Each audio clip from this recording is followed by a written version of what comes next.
Yusek, nabanggit niyo po kanina about yung counseling, no? At sa panahon po ngayon, napakahalaga po nito dahil marami pong kabataan ang nakakaranas sa mga mental health problems.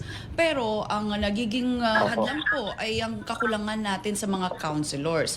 So mula po sa inyong kagawaran, ano po yung mga hakbang na ginagawa niyo para dito? Okay, yung pong requirement kasi natin for a guidance counselor, medyo malaki po or mabigat po yung qualification, no? Kailangan may masteral at kailangan po ay lisensyado. So hindi po tayo makahikayat na may mga mag-apply o makapag-apply o yung supply natin ng mga ganitong licensed guidance counselor ay kakaunti po. So ang ginawa po natin, sa halip na guidance counselor na lisensyado, ay mag-hire po tayo ng tinatawag nating mga guidance counselor associate. So hindi po ganun kabigat ang qualification, but they will possess the same skill and expertise, no, upang gawin yung trabaho ng isang lisensyadong guidance counselor.